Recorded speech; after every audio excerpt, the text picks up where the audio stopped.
Kako uvesti v svojo prehrano bolj zdrave navade? Začetek vsakega novega podviga je lahko poln negotovosti in izzivov. Morda se vam zdi, da je pot do vaših ciljev predolga ali prezahtevna. V takih trenutkih je pomembno, da se spomnite, da majhni koraki vodijo do velikih sprememb. Namesto, da se obremenjujete z velikimi ovirami, si raje postavite dosegljive cilje. Z malimi koraki se ne le približujete vašim ciljem, temveč tudi gradite svojo vzdržljivost in samozavest. Vsak napredek, pa naj bo še tako majhen, je korak naprej. Zato ne obupajte, tudi če se zdi, da napredujete zelo počasi. Vsak začetek zahteva potrpežljivost in vztrajnost. Moje ime je Mojca Cepuš, sem certificirana nutricionistka, danes pa bom z vami delila 3 nasvete, ki so se v moji 16-letni praksi pri delu z ljudmi, ki so želeli shujšati ali spremeniti svojo prehrano, pokazali za najbolj učinkovite. Namesto velikih skokov se odločite za majhne korake. To velja za vse velike začetke v našem življenju. Vzemimo za primer maraton. Če želite preteči maraton, morate za to trenirati. Prvi treningi bodo kratki in nizkointenzivni, ki prav nič ne spominjajo na dolg in naporen tek. S časom pa, ko boste pridobili na kondiciji, moči in vztrajnosti, se treningi povečajo, po kakšnem letu pa smo najverjetneje pripravljeni na maraton. Sprememba prehrane je prav gotovo tek na dolge proge. Zato začnite z malimi koraki in zamenjajte eno nezdravo navado naenkrat. Na primer, začnite zajtrkovati, tudi če to pomeni samo pol banane za zajtrk. Ali pa vpeljite red v prehrano s 5 obroki, kar pomeni, da ne preskakujete obrokov, ne glodate prigrizke med delom v avtomobilu in pa na kavču pred televizijo. Ali pa se naučite pripraviti en nov zdrav obrok na teden. Predlagam, da je ta nov obrok sestavljen iz sezonske zelenjave, h kateremu boste dodali živila, ki jih že jeste in jih imate radi. Recimo ideja za prvi teden bi bila artičoke z grahom. Zakaj moramo jesti raznoliko in nepredelano ter sezonsko in lokalno hrano? Naj vam povem pravljico z naslovom Veliki in mali živalski vrt. V daljni deželi, za 7 gorami in 7 vodami, je živela princeska Ana, ki je imela velik in pravzaprav najlepši živalski vrt na svetu. V njenem živalskem vrtu so živele različne živali, od pisanih papig do veličastnih levov. Vsaka žival je imela svoj edinstven okus za hrano. Krava je oboževala sočno travo, opice so se sladkale s sadjem, tigri so jedli meso, žirafe so se hranile z malimi poganjki iz krošenj dreves, tjulnji so jedli ribe in tako naprej. Nekega dne pa je v živalski vrt prišel nov skrbnik, gospod Zdravko, ki pa ni vedel veliko o zdravi prehrani, ki jo živali potrebujejo, da bodo zdrave in polne energije. Odločil se je, da bodo vse živali od zdaj naprej jedle enako hrano, saj se mu je zdelo, da bo tako lažje in ceneje za vse. Tako, od danes naprej bodo vse živali jedle samo travo iz sosednjega travnika, je zaključil.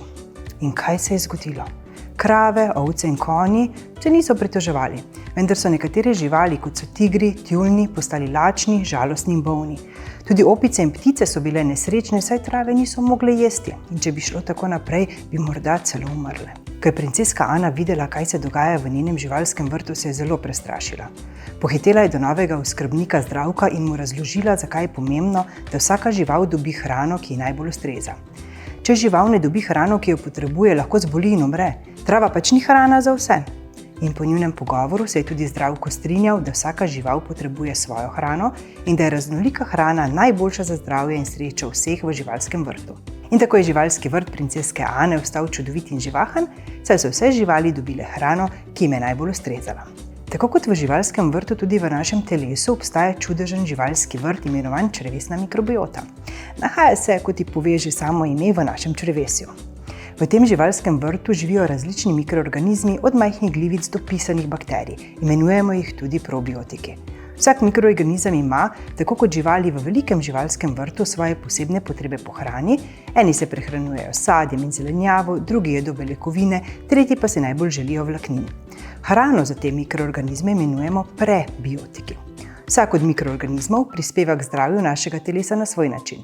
Nekateri vplivajo na delovanje možganov, drugi na imunski sistem, tretji na prebavo in tako naprej.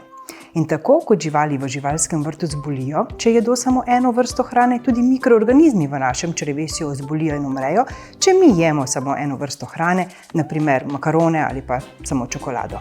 Zato je pomembno, da vsak dan jemo raznolike obroke, da nahranimo svoje mikroorganizme in ohranimo svoje črevesje, s tem pa tudi naše telo zdravo in srečno.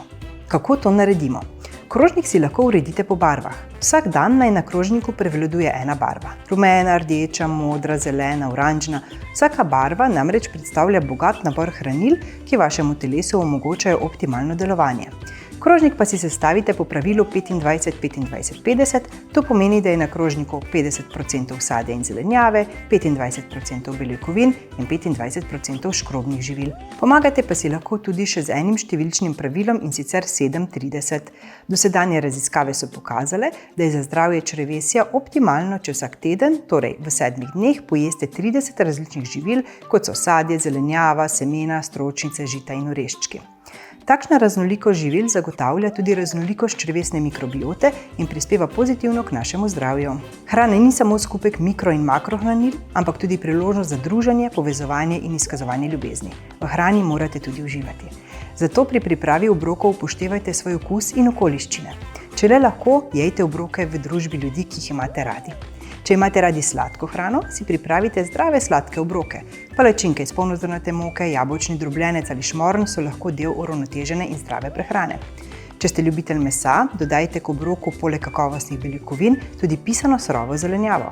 Če imate radi hamburgerje in pice, pojejte v obroku veliko solato ali zelenjavno juho in tako uravnotežite svoj obrok. Naj bo vaš okus vodnik, ki vam bo pomagal ustvariti jedilnik, ki ne bo samo zdrav, ampak tudi slasten.